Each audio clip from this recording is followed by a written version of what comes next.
Paul Lo Duca is trackside with us every Friday, and he joins us here, proudly wearing his NYRA bets. Like that, Paul? I had a Guido shirt on.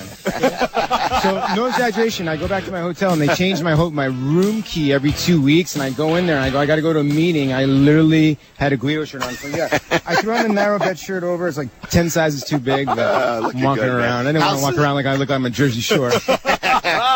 Which is I'm going to Wildwood Crest later today, so I'll be looking the part. How's the new role? Let's start with that. We're now the third Friday of the meet. How's the new role? How's the show? How's your new role here with NYRA? I'm having fun. Yeah, it's obviously been a change, and it's constant change for all of us. I've been upstairs now, moved back downstairs with Andy, and the shows are getting better and better. It's just, you got to understand, Gabby is a new hire. I'm a new hire. I've worked with Tom. I've worked with Greg. I've never worked with Andy. I've never worked with Maggie. I'll obviously know them all because of the industry. But, yeah, we're getting better and better, and I think the shows are getting better and better. You like anything on today's card? Yeah, actually like a couple of courses on today's card. I was looking through it earlier, and I think a lot of people in the feature race, which is the Hall of Fame today, yep. I like Big Handsome. I really think he's going to get the distance, and everybody thinks he's not. He's sort of not bred to get it. But I do like, if you look at his races, he sort of clicks off the same kind of running style. I think he's going to be very tough in there. I think a lot of people will play bricks and mortar and Yoshida in there. But to me, that's race number 9, the 2. I think the horse got a big shot, and I think the 3-1 morning line is going to hold up, or you might get a little more. Okay. Big Handsome right now is morning line 3-1. And, of course, it's Whitney weekend. And yes. Is this in your opinion just 2 horses, or can somebody else steal it? I mean, we didn't think last week Good Samaritan was going to steal the Jim Dandy, and we saw what happened. What about Whitney Day tomorrow? Man, the craziest stuff happens here. No, I mean, but like it's really hard to look at that race and not think that Gunrunner or Keen Ice is going to win the race. Mr. Luchu has horse stories. Always the ultra sportsman. He sends in a rabbit called Cautious Giant, who's basically was at Thistle Downs, and he's going to try to. It worked for him at Gulfstream with Imperative. He likes to play the game a little bit, but the problem is I think Keen Ice is a better horse than his horse in there. But Gunrunner's a different kind of animal. It's hard to say anymore after watching the Arrogate flop, but I think it's a 2-horse race, and I think Gunrunner's going to be very tough to beat. Paul, does anything from today's Hall of Fame class jump out at you? Obviously, Javi Castellano is the headliner. Well, Javi, I'm so happy that Javi got in. I think day in and day out, when you're an athlete, you appreciate somebody like Javier Castellano, and he's starting to get his due now.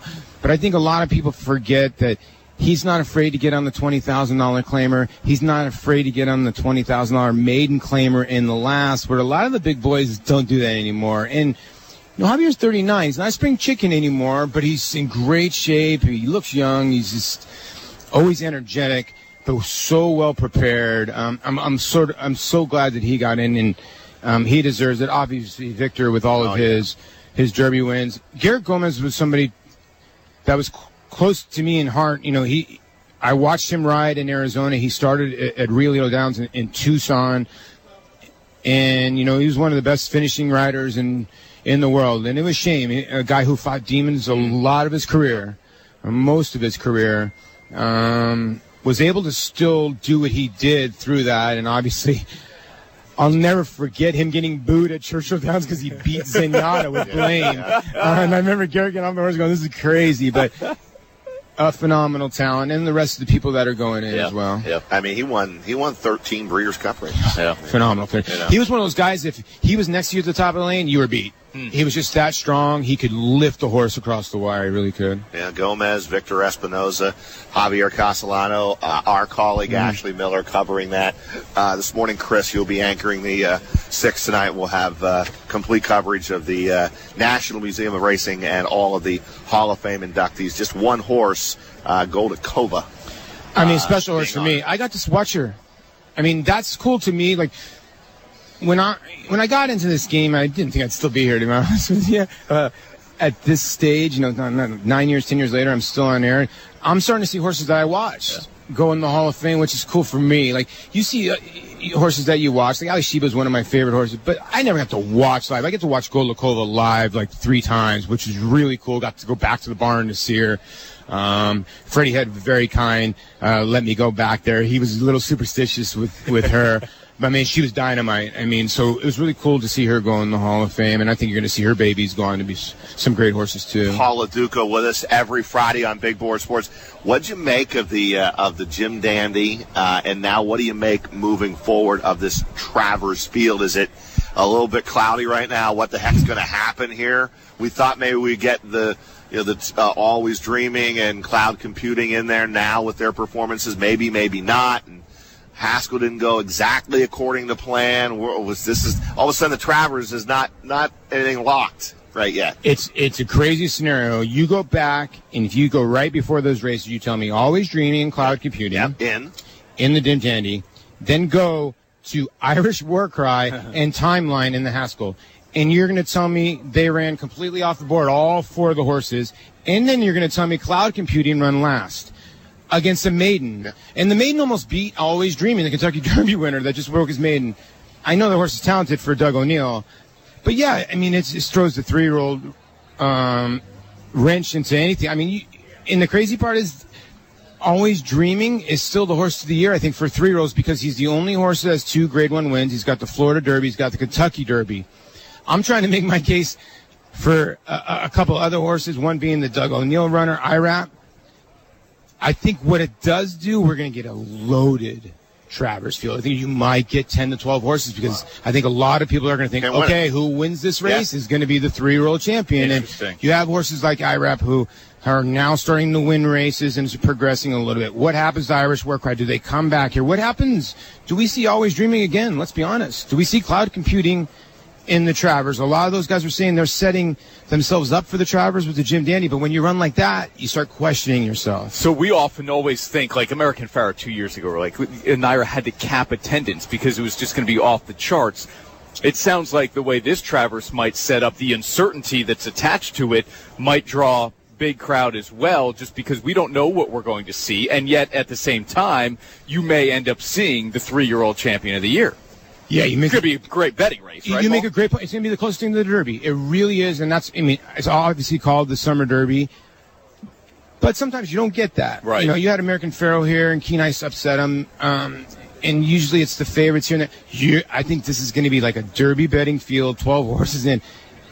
To be honest, who's going to be if you said right now you could draw a line and be a bookmaker and make a lot of money, you tell me who's the favorite in the Travers. You couldn't guess it. You couldn't guess it. Hey, and we're happy to announce this morning, because I just got to confirm with you, is that we do a long-standing WNYT News Channel 13 NBC affiliate, a half-hour preview the night before the Midsummer Derby on the roof at Saratoga. And Paul Lo Duca is going to be on our show, along with Tim Wilkin from the Times-Union, racing analyst, John Preachy, longtime handicapper, turf rider, and he'll be coming on momentarily. It's going to be a lot of fun. You got to understand, too, that whole weekend, the Alan Jerkins, I think Practical Joke's going to go in there. You're going to get American Anthem. Last time I talked to Bob Baffert, he was going to send American Anthem, who was obviously dynamite. That's going to be a more insane race, too. So the 3-year-olds win the Travers, and when they cut back, both those fields are going to be great. Hey, Paul, who made the best move at the trade deadline in baseball? The Dodger one confused me a little bit. They're still rolling. Yeah. Because it confused me a little bit because Darvish is so hit or miss.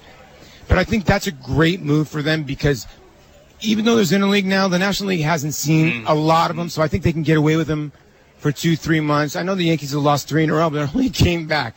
I think Sonny Gray, I think that's a good move. I think it's a solid move. You're getting a good arm.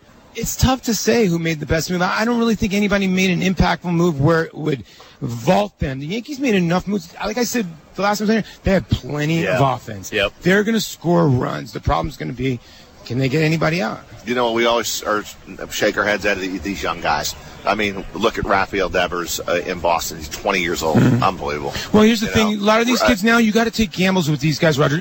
Back in the day, everybody wanted to be like, oh, he's not seasoned. He's not seasoned. You know what? The Anaheim Angels won a World Series because they brought up a kid named Frankie Rodriguez. Mike Scioscia took a shot, and what happened? The kid was dynamite. Sometimes when the arm is your best arm at 20, who cares? Right. If he's in the minor leagues in AA, you know what? You got to test. You got to test his huevos sooner or later. You know what? And if you can do it on the big stage at 20, sometimes those kids don't even know how to react, and they don't know, and it even makes them more dynamite. So I'm with you. Sometimes you got to take a shot with a kid, a dynamic arm in the minor leagues. You never know, because here's the other part. All the other guys in the league have never seen the kid. Right. I love hearing Paul say that, because at the beginning of the year, Luis Severino, the Yankees, were saying, maybe we start him in the minors. I said, if you want to find out if Luis Severino is a major league starting pitcher, he has to be in the major 100%. leagues. I tell everybody, give a kid 1,000 at-bats and give a pitcher 100 innings.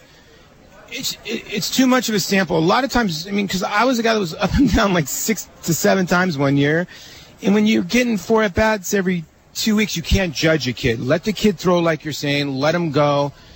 And Severino's, his body language has been completely different. Yes, you're right. You know, when you get called up when you're a Yankee, you're a little scared whether you're going to be there or not. You can tell now the kid goes, I'm going to be here for a while, and he can pitch. Flat out pitch. He's been their best pitcher probably all year, most consistent. Yeah, right. All right, well, let Paul mosey on here. He's got to get a new shirt. He's got to get a new shirt. Got to get him a shirt. His somebody. fans are waiting for him. So, Paul, thanks for a few minutes. Anytime, man. I can't wait for the Travers show. Yeah, looking forward to it. Thanks, Thank Paul. you, Paul.